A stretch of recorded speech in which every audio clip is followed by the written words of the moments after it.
साताऱ्यातल्या फलटणच्या नगरपालिकेमध्ये कुणाची सत्ता येणार? फलटणवासीय कुणाच्या ताब्यात नगर परिषदेचा कारभार सोपवणार? चला पाहूयात फलटण नगर परिषदेचा हा ग्राउंड रिपोर्ट।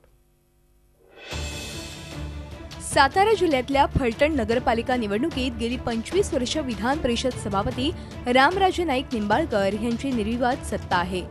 सत्तेचं हेच वर्चस्व टिकवण्यासाठी रामराजे निंबाळकरांनी ही निवडणूक प्रतिष्ठेची केली आहे। राष्ट्रवादीचा हा बालेकिल्ला अभेद्य ठेवण्यासाठी ते स्वतः प्रचारात उतरलेत। या शहराचं मी कुठेतरी देणं लागतो, ऋण लागतो असं म्हणून मी या इलेक्शनमध्ये सक्रिय भाग घेतलेला आहे। इथं पडलेली पॅनेल जर सगळी बघितली, अर्थार्थी जर बघितली आणि सारांशाने बोलायचं झालं तर ही इलेक्शन फारशी काही जड जाईल असं काही परिस्थिती नाही। तर गेली 25 वर्ष फलटणमध्ये सत्तेत असलेल्या राष्ट्रवादीसमोर काँग्रेसनं जोरदार आव्हान उभं केलंय। बालेकिल्ल्याला खिंडार पाडण्यासाठी प्रचारातही आघाडी घेतलीये। खड्ड्यांमुळे वाहतूक समस्या निर्माण झालीये। कचऱ्याचा प्रश्न सुटलेला नाही। राष्ट्रवादीची एवढी वर्ष सत्ता असूनही फलटणचा विकास झालेला नाही। त्यामुळे परिवर्तन होत काँग्रेसचाच विजय होईल असा विश्वास रणजितसिंह नाईक निंबाळकर यांनी व्यक्त केलाय।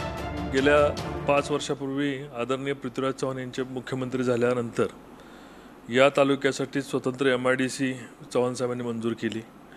त्याचबरोबर स्वराज उद्योग समूहाचा लोकनेते हिंदुराव नाईक निंबाळकर कारखाना उभारण्यासाठी भरीव मदत केली। या फलटण शहरासाठी रस्त्यासाठी 2 कोटी रुपये निधी पृथ्वीराज चव्हाण साहेबांनी उपलब्ध करून दिला आणि त्यांच्या मार्गदर्शनाप्रमाणे जशी चव्हाण साहेबांची छबी आहे तसेच आदर्श उमेदवार, चरित्रसंपन्न उमेदवार फलटणला आम्ही दिलेले आहेत।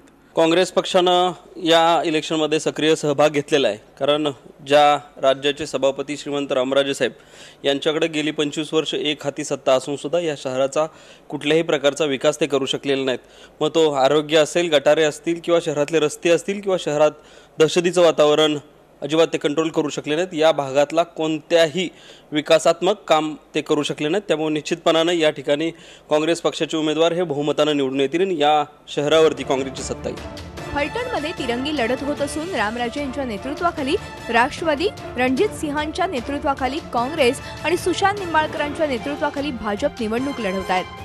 आता रामराजे नाईक निंबाळकर आपला बालेकिल्ला अभेद्य ठेवणार की काँग्रेस त्याला खिंडार पाडत परिवर्तन घडवणार हे येत्या 28 नोव्हेंबरला समोर येईल। विकास भोसलेसह bureau report, Zee media, Satara. Zee 24 तास रहा एक पाऊल पुढे।